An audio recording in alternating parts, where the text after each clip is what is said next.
Mayella are hushed. It's Patrick Cruz, yes, El Paso family. They're in the federal courthouse, literally, because his brother Brian married a Mayella. Cause Patrick's brother married a Mayella. Yeah. El Paso matters, they knew, kept it hush-hush. In a quid pro quo, money rush. Courthouse favors for a fake news show. They're bias, it's clear as you know. So they built a lie designed to divide, attacking Trump while the truth set aside. With a fake story, the false narrative grew, smearing Trump's name, deceiving me and you. Michael Mayella, the father pulling strings, Menange's judge got a Rama's court. Cha-chings gave courthouse favors for a fake news show, so the media lets Mayella's names lay low. Cruz just had no ties, they clamored in the news, but they're in the chamber wearing courthouse shoes. And Michael Jr., the brother of the bride, interned at the DA's side. Also with the dirty FBI leaker who tattletaled while at Walmart where the security failed. What the hell? So they built a lie designed to divide, attacking Trump while the truth set aside. With a fake story, the false narrative grew, smearing Trump's name, deceiving me and you. El Paso matters, more like El Paso hush. A quid pro quo, money rush.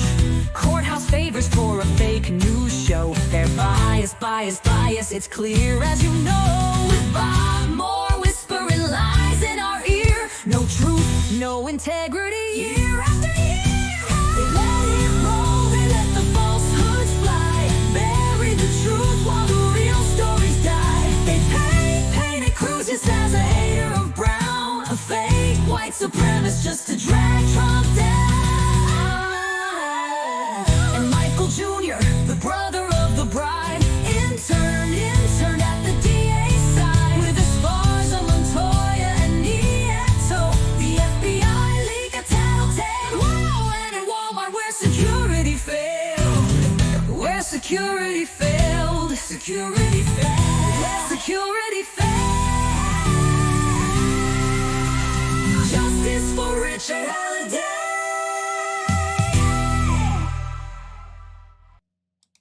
In the Walmart shooting.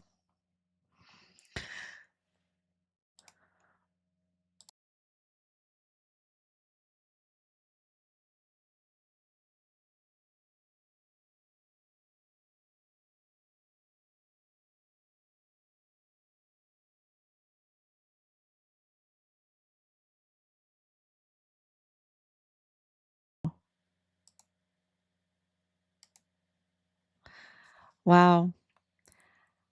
That's been a while since we made that, and now we have so much corroborating evidence, and additional evidence.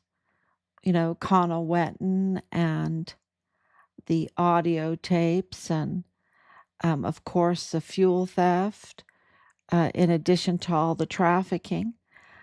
So we have all kinds of motives.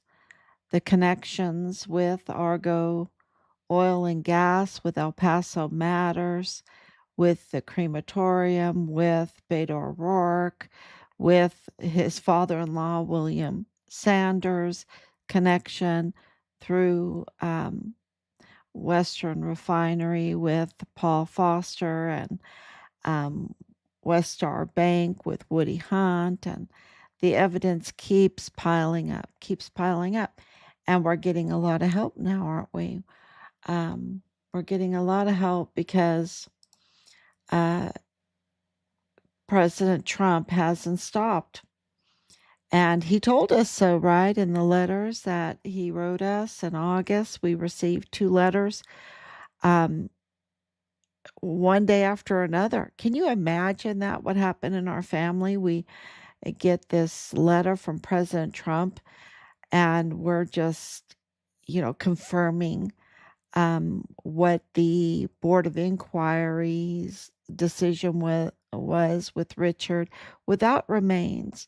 The designation of deceased and then the designation, um, what that all meant on Fort Bliss, okay? And then the designation of in the line of duty, um, that he's a whistleblower, and then President Trump's letter, the first letter to confirm everything that we had been discovering with our own investigation. And then the very next day to get another letter, um, in the middle of all of this, what is going on in the world, he sends us 2 letters and confirming how big, like, and I don't really want it to be a big case, right? I just want my son. I didn't want a big case, that's international, that is like in the center of all of this, what has been happening to President Trump and our country and Mexico. And but this is what has been confirmed. And 2 letters from President Trump, one after the other. And then the careful handling of this case, the very first, the the obstruction of justice handling of this case, and then now when it comes to the funeral fraud, the cross-border funeral fraud, the infiltration in our military, the massive fuel theft that absolutely is uh, has consequences to everybody, right? Because everybody needs fuel. Consequences to everybody. So it's a national security issue that is beyond our comprehension. And what has been happening every day since, and and the opposition coming out of their of every crack, everything to try to stop um, the um, takedown of this incredible cartel. And I have to say, it would be like Mormon Mafia and the cartel and the Chinese through this whole um, Hormuz, right? And and others, all of these dirty governments that were profiting off of stolen fuel, overcharging us, and then all of the other trafficking that went with it, right? So exploiting really every country that uses fuel. And here President Trump comes in and says, no more, no more. Because you're destroying not only, in his jurisdiction, it is America, right? America. But the ramifications are the way the dominoes fall, it's all these other countries.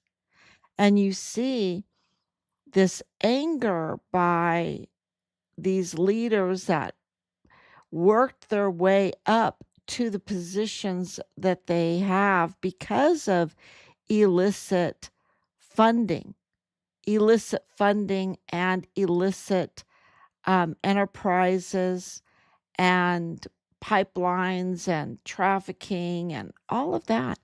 And it's very transparent that this is what they're mad about because you have fuel theft and they're not really reporting on it like they should. They're not supporting President Trump.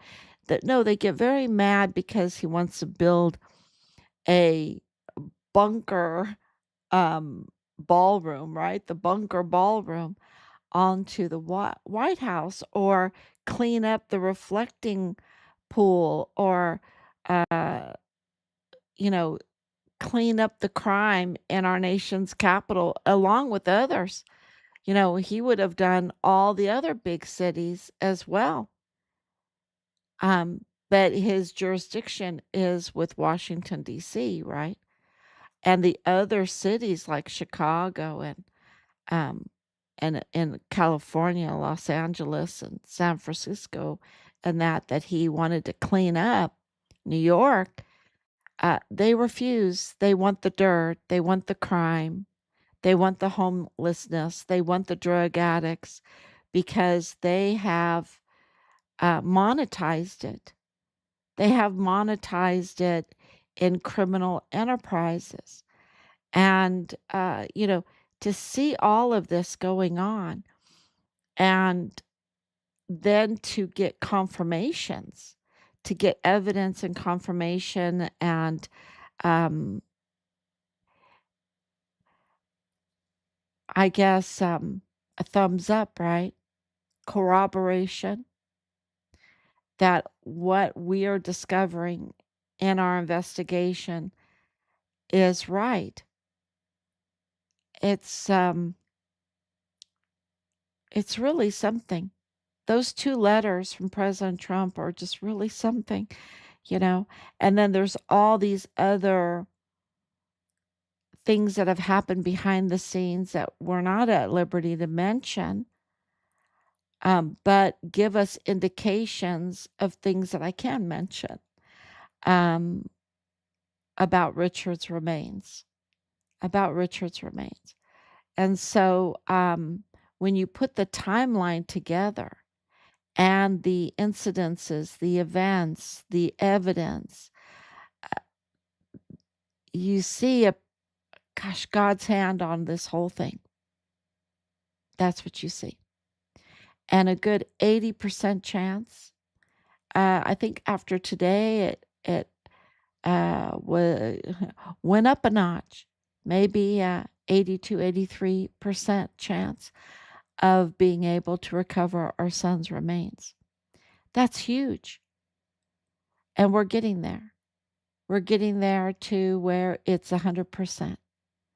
And it's the opposition in all of this and amount of money that was spent to cover up what they did to Richard and to stop us from having any hope at all to getting to the truth and accountability and getting our son's remains and bringing him home with full honors, with awards that he deserves. And we're working on that right now too. That's something we can absolutely work on, is the awards for him, requesting the awards. So you can go to change.org and look for the petition that we have there and sign that petition. Also, you can print out a sign up sheet and just get signatures of people, um, maybe like what the city that they live in, the state that they live in, and just some basic information. So you know that that's a real person, a real name. They don't need to do email or put an address down, just like city and state and maybe an organization where they work, you know. Um, and put a sign up sheet and then send it to us, right? You can email it to us. You can send it through a text message, phone shots, like screenshots, whatever. And we can turn that in for the full honors for Richard in preparation of receiving his remains. So, yeah, that's how close we are. And we're just Very, very grateful. So grateful to everybody. So we have a lot of news today, some breaking news again. Every day is breaking news. So let's go on, see, and we can start. That was kind of like my intro. Um, so we are at almost 1 o'clock in the morning. And yeah, it's Sunday. It's Sunday. I love Sunday. It's my favorite day of the week. Um, and it is August 23rd, 2026. So thank you, Marcy, for coming on. Thank you for your prayers and your love. Um, we just appreciate it so much. And we absolutely are supporting. Matter of fact, you can probably see here. Let's see, where's my, it's hard with this thing on. Yeah. Oh, my hair is in the way. Yeah, we had, you can see the pin, and um, we had a really busy day, public day today, um, which really produced some good fruit. And it was in regards to preparing for Richard to come home. That's how confident that we are. And so, I mean, we're not stopping the work to get it to 100%, but we're also making preparations because everything takes time, right? With politics, it all takes time. But we want to absolutely set the record straight for Richard, and get him the full honors that he deserves as a very national hero, as a whistleblower. So I'm the mother of Richard Halliday, the Fort Bliss whistleblower soldier that was reporting on the orchestrated Walmart mass shooting that was used and weaponized a narrative, a white supremacist narrative against President Trump to tamper with the 2020 election. Um, he was reporting on child sexual exploitation with CPS. He was reporting on the trafficking and the fuel theft and, weapons trafficking, all that kind of stuff with the IG, with the FBI, with Washington, with 911 calls, with El Paso Police Department, with EPIC, El Paso Intelligence Community. His reports were blocked, and his identity was leaked by FBI agent Connell Wetton there in the El Paso FBI field office, to the cartel. It was leaked to the cartel that had been infiltrated, that is infiltrated. I think they're still infiltrated. I think President Trump is still trying to weed all that out in our military. And the prime suspect is Dallas Hart, Richard's platoon leader. Richard was then forcibly removed from his barracks room.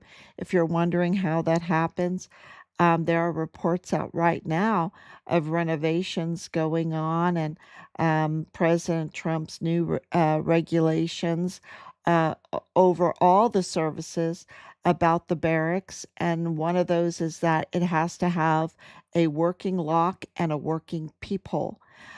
So if the door goes out to a corridor, it needs to have a lock, a working lock, and a peephole.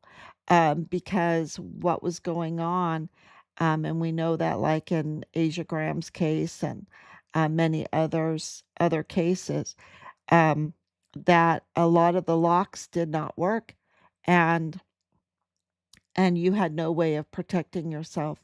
And of course, I think the peephole was just a brilliant idea of President Trump's administration. Whoever said, yes, every door that goes out to a corridor needs to have a peephole.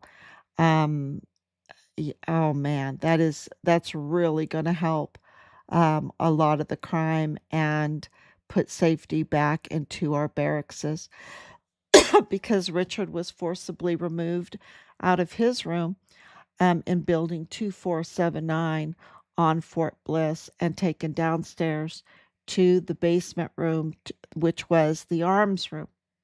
It was a restricted area, but of course, as a platoon leader, you had access to that. And the platoon leader, Dallas Hart, is the prime suspect. And he was taken to that room. It's a soundproof room, and they took his life. They took his life, and then with his cartel connections, especially because his cousins, second cousins, third cousins, whatever, his cousins, his Samoa cousins, CID agent, former CID agent Tavita Nusa, and his brother Solomon Anusa, Major Solomon Anusa, and mortuary operations for the Army. Um, Richard's body was stolen off of Fort Bliss and trafficked to Mexico for disposal. And there has been a raid on a place called Plenitude Crematorium. It's a narco crematorium. And what they found was it was crimes against uh, humans, and seemingly the Mexican government, um, even though Scheinbaum has been moving forward with it, but I don't think they're tough enough. This was absolutely crimes against humanity to have over 400 bodies stuffed and dumped and piled up like trash, not even, I mean, really, not even in bags, nothing in their regular clothes, uniforms, signs of torture, in rat infested conditions. Um, I don't know what the problem is here when you have no air condition, no potable water. Clearly, Maru Campos's mother is implicated in this. Clearly, Maru Campos is implicated in this. Clearly, Arliano Caron, they can't even get a red notice on the Interpol for the jerks, for these monsters.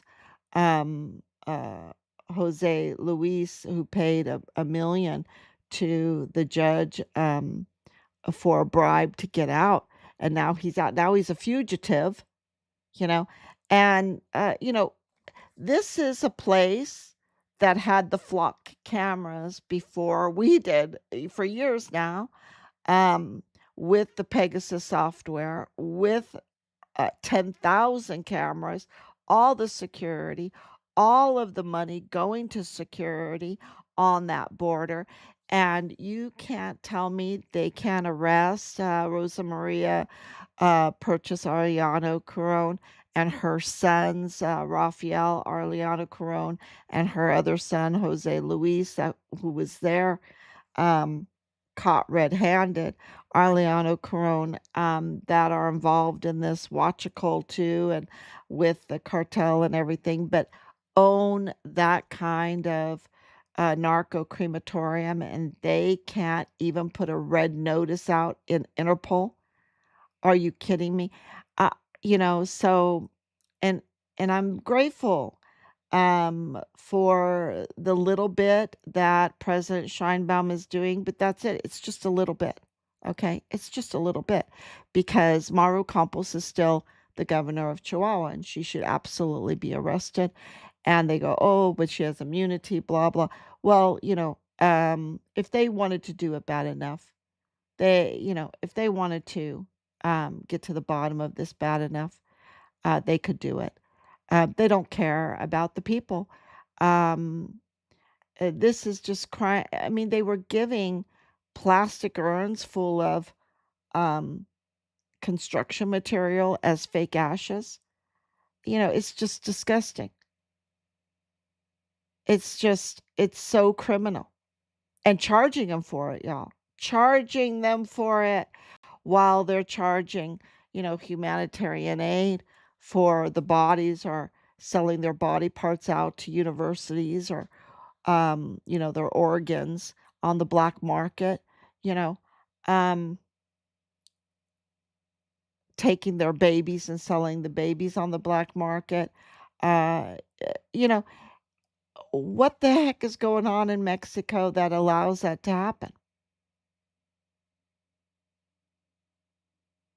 And it's personal to us because that's the place where all the evidence indicates that Richard's remains are.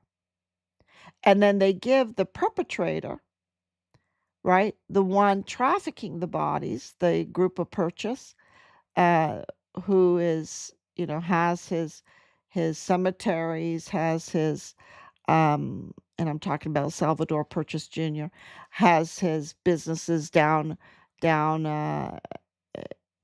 in the Huachical area of Texas too, and of course the Huachical area in El Paso and in Chihuahua, right? Um, why isn't he arrested? No, he gets the 400 bodies or the 300 something bodies to store in his refrigerator that he built during the COVID, probably with illicit COVID money, because that's what they know is this fraud, fraud. And I'm, not picking on Purchase. He has a long history. They have a long history. They have all kinds of paper trails of what they've been up to, and it's not good. And it's not good. And so, and you can blame President Trump or the United States or whatever. I I blame the Mormon mafia with the cartels, right? Um, because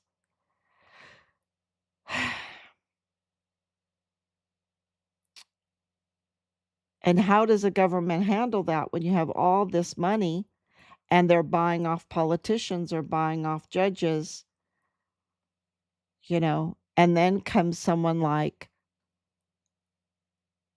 President Trump and has his own money, right? Has his decades long experience, worldwide experience. That's why when he came down the escalator um, in 2015, and I really didn't know who he was, and we didn't know who he really, I mean, we knew who he was, but we didn't realize that he would be serious enough to run for president.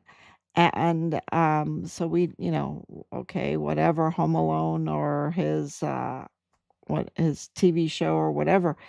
Um, but the first thing that we did was pull up his financials, and we were blown away. I posted them. They're on Find Richard Halliday. You can look up President Trump's financials. In 2015, just blown away because he had built unbelievable businesses and buildings and everything all over the world. And that, if you've ever built anything in Ireland or Scotland, which he did, or then in Korea and South Korea, and all over the world, you absolutely realize the amount of culture that you learn, the law that you learn, um, the negotiations that you learn, and we're like, okay, he deserves a chance to be president because look at all the experience that he has. And, it's just amazing. Absolutely went on and on. His financials went on and on and on and on and on and on and on. And then to be audited for like 10 years in a row at that time, he had been audited. Um, and to get through audits uh, as well as he did. Um, just amazing. Uh, but to be targeted like that, and I think that's illegal. I don't think you can be audited year after year after year like that. Um, but he was.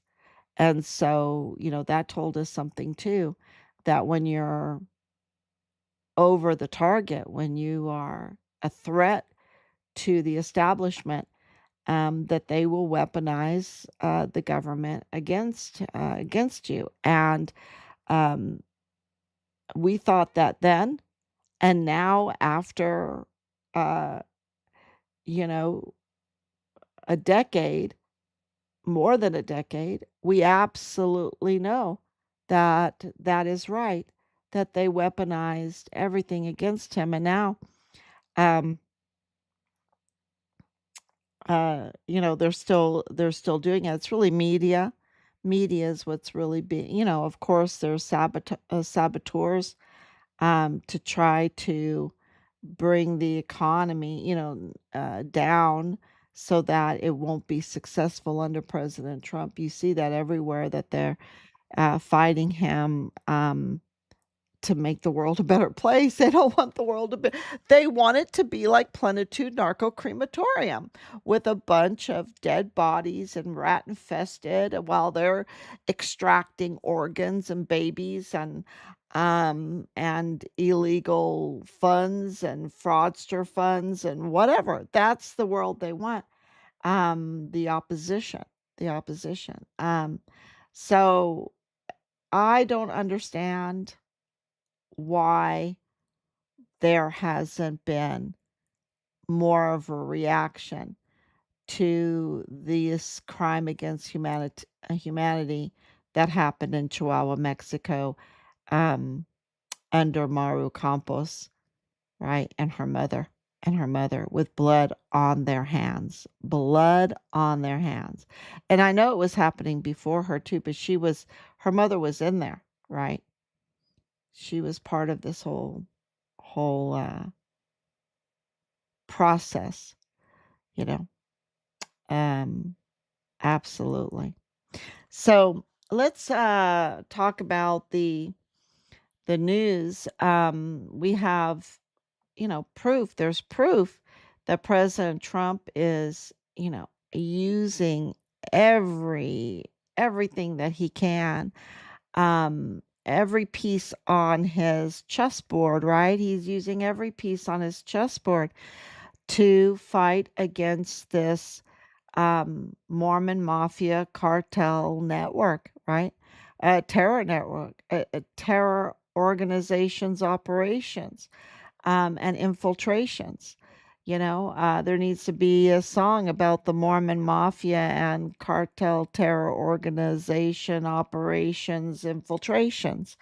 Yeah, maybe I'll work on that because, that's what people need to understand is infiltrate the politics and the judicial system and our military and neighborhood businesses even. So, to exploit, yeah, to absolutely, I don't know, like grasshoppers or something, or what is it that just devour everything in sight and leave it bare. So, huge breaking news, and it is kind of old news, but the media doesn't tout it, right? They don't go out there, at least I don't see it. And, you have to go and search for this news, and it's huge news. You know, they're so, I don't know, the news that they share is, you know, they're not called fake news for nothing. But anyway, let me share this display here and share with you this FinCEN, the Financial Crimes Enforcement Network. And we've been talking about that for a while, but we wanted to share with you about the Border Geographic Targeting Order, the Southwest Border Geographic Targeting Order. And you can go to that site, and I should have left the site up to share the entire site with you because it is just amazing what's happening here because uh, y- they are any kind of transaction that has some kind of money, you know, I think it's between 1,000 and 10,000, right? Um, they have to report any transaction like that. That so this is all the cartels and all the fuel traffickers and all of that. They are being absolutely put under a microscope. And that included El Paso County. It included many counties, but we're looking at Donna Ana County, of course, and El Paso County. And those are really important for our son's case. Um, and for them to be uh, taking assets, freezing assets, bank accounts, the ability to do business, everything like that is really that's why that red Interpol notice is so important because then Jose Luis could not do business in Mexico. He could not do business in like almost 200 countries. This would really turn off the spigot for his life stream of money. And yeah, that's why that red notice is so important in working the justice system. And they haven't done it. They haven't done it yet. Um, too many dirty connections there. That's the only explanation for it. But I just wanted to bring this to everyone's attention that there is an expanded southwest border geographic targeting order that includes Donna Ana County, which is of course right above El Paso County. Um, Matter of fact, Donna Ana County is the county I was born in, right at White Sands Missile Range. That's why that's so important in New Mexico. But yeah, so this is really great news. The other is that Mexican authorities, and this is where I say I really appreciate what they're doing because they are under a lot of pressure because for decades they've been infiltrated also. So I need to have patience, I guess. I need to have patience on how they're dealing with this, but my when it comes to letting bodies over 400 bodies rot in a place with no air conditioning, everything. I think it's very clear what needs to be done. Very clear. And the amount of fraud that went into it because think about it. There were at least more than 400 fraudulent death certificates. Okay? Probably fraudulent autopsies uh, when it comes to these bodies. But absolutely fraudulent death certificate. That's the ruination of a civilization if you can't trust your death certificates, right? So and that's what that it's just so bad what they did. It's so bad. And of course they had been doing it for a long time. So it's way more than 400 bodies. And now they just found 3 more in another house. Um, yeah. Okay, so this is really interesting because Mexican authorities dismantled 4 clandestine oil refineries in Mexico, and they were refining stolen fuel. And we're talking about major, a million, a million liters, 500 here, 600 there. Um, yeah, it's 30,000 here, and they call it hydrocarbon. So because it's a product, uh, of the oil, and of course, there's a lot of LPG theft too. And this is why we pay so much for our energy.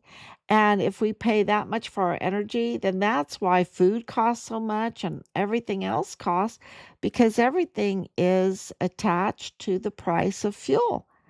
And these people are just ruiners of civilizations, right? Of communities, of, countries, So this is really amazing that they got these clandestine refineries. So, and I did a little comparison of what they found. This is what they found compared to a building, a famous building. I did this on AI and I'm just like, wow, wow, that gives people a really gives me a really good view of the amount of theft. This is massive, massive fuel theft. Okay. So, and some real pictures that were taken, but there was 4 of them. Okay. So this is pretty big area here. So, yeah, and you can look that up, and there's more pictures out there.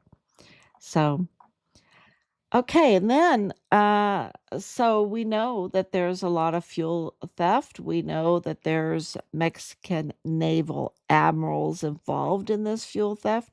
We know that there are massive ships involved in this fuel theft.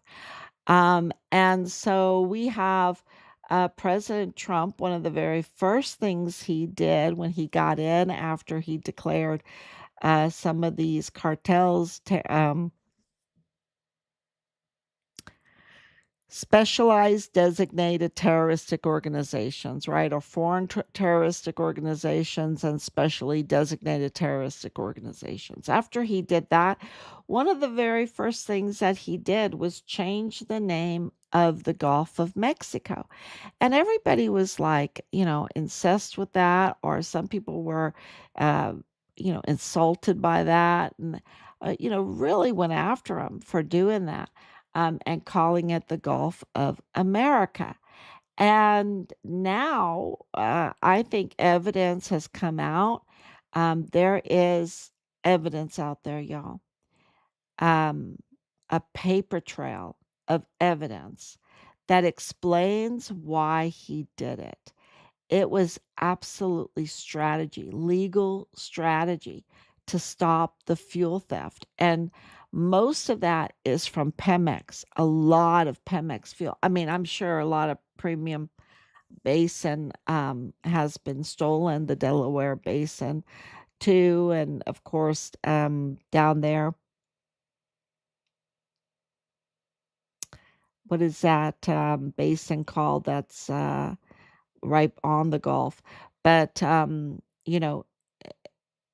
legally speaking, if he was going to use the military law enforcement and his power to stop the massive ships with massive fuel theft, he needed to have jurisdiction over the Gulf of America. And so now we know why he changed the name to Gulf of America. It means something. Just like he turned Fort Hood, under Biden, they changed it to, sorry, Fort Cavazos. It's 1:30 in the morning and I'm starting to yawn. It's almost time to go to bed. Um, but they changed the name to Fort Cavazos, and now when he got in, he changed the name back to Fort Hood, and of course, uh, Fort Bragg was changed to Fort Liberty, and he changed that back to Fort Bragg, and that's really important for all the legal jurisdiction of all of what happened. So that had to be done. That had to be done. And I think now we understand why he changed the name, the Gulf of Mexico to Gulf of America. He could work very quickly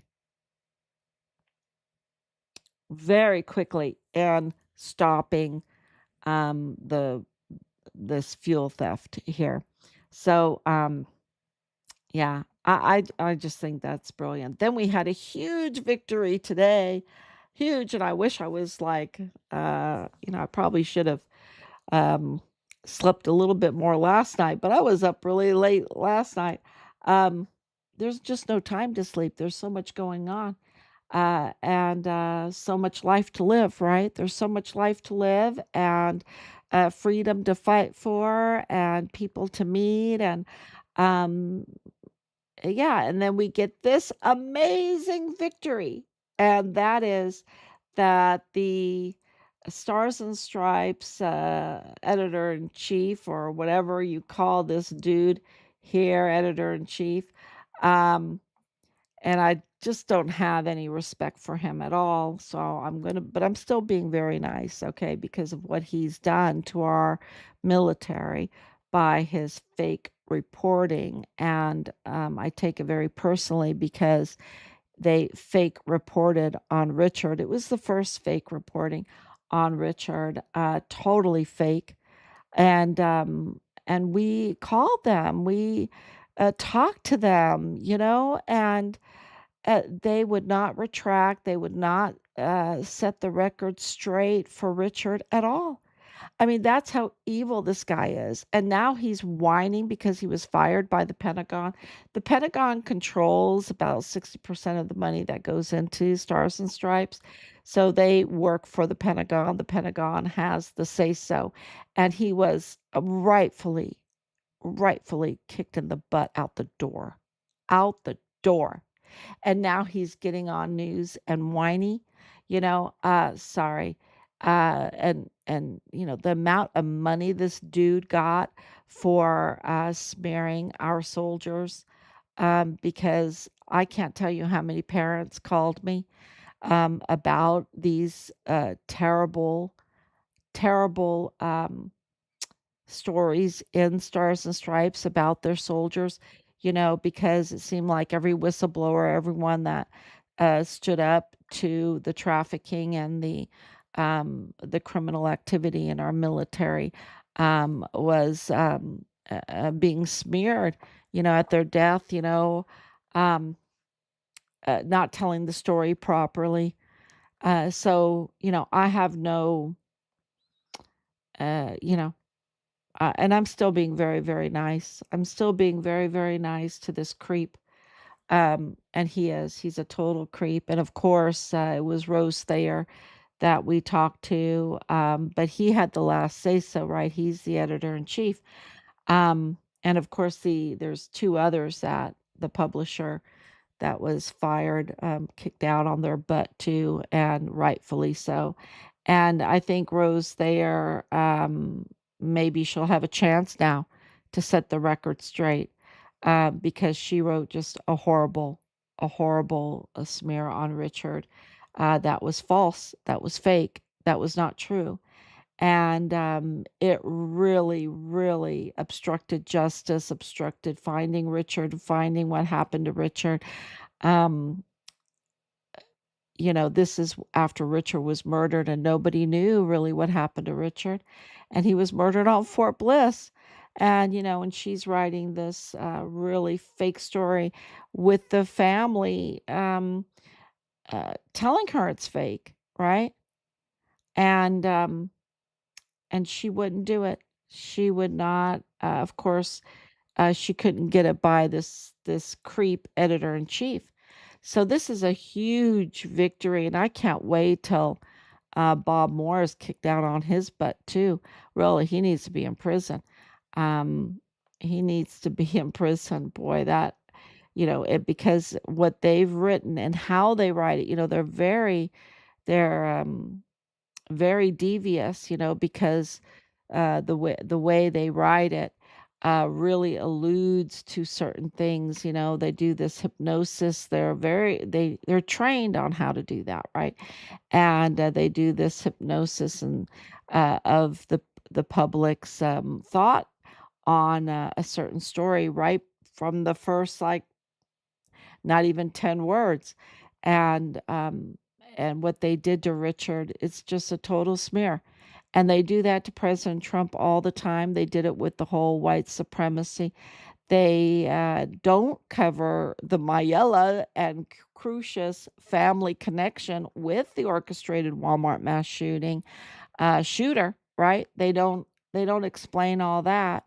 They're caught in so many bad stories. Matter of fact, um, when all this happened at the beginning, my husband was like, we call the Stars and Stripes Stars and Lies because they are known for reporting so badly against the military service members and telling lies. So it's really good that they're kicking these guys out because he's been there a long time, and has done so much damage to so many families. Okay, so many service members and their families. Um, so the Stars and Lies are it's all being redone, and that's under President Trump. Because we don't want to throw the baby out with the bathwater, we're happy to have, news coming out of the Pentagon, news stories about our military. Um, but we don't want fake news, and we don't want it to be biased, aiding and abetting the Mormon mafia, cartel terror, organization operations infiltration, right? We don't want to, and that's what they've become, a protection racket for them. And yeah, um, the way they reported on Glendon Oakley, I can just go on and on. It's just so it's really good. This is a huge victory, and he's a real jerk. Okay, that's all I want to say. And he looks like a jerk, doesn't he? And he is a real jerk. So yeah, so this is a huge victory for us. So this has really been a great day, and there was a lot going on behind the scenes um, of our public meeting today that uh, just to let everyone know that what Trump is doing is freeing people up to be whistleblowers, uh, to be active without the fear of retaliation. There was so much fear of retaliation in these last years, and now um, different groups and different individuals are coming out, and they have courage again because the retaliation, those that retaliate, like the ones that are under the scope of the FinCEN, right? I think Besson is President Trump's number one general in this war, but so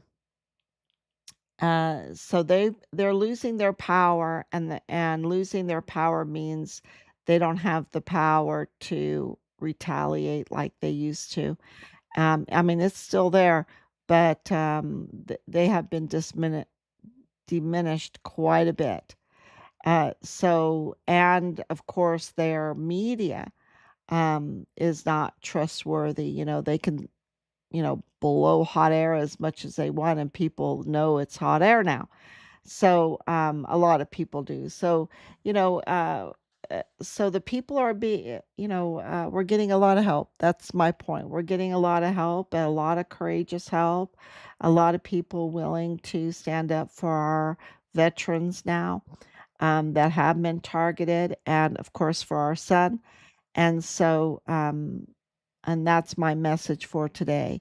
So, if you have some time to sign the petition or even make a sign up sheet for Richard, um, for him getting full honors, like a Purple Heart or more, whatever decorations that the review decides on, that would be really helpful. Get some other signatures, and then you can send it to our 941-677-0060. Just take a screenshot and send it as a text message like that. That would be wonderful. That would really help us out. Thank you so much for coming on so late. Marcy, Anurag, justice is coming in Jesus' name. Amen. Amen. Absolutely. Yeah, it's been evil in the Santa Murta spirit. I have to look that one up. Absolutely. So thank you so much. Please share. Thank you for sharing the other. We're having uh, some people in very, very big places starting to share our information, and we are very appreciative. We really appreciate that. I mean, people that have like 1 million followers. So that's really important in the way forward. And so please share, share, share, and God bless. And I will be back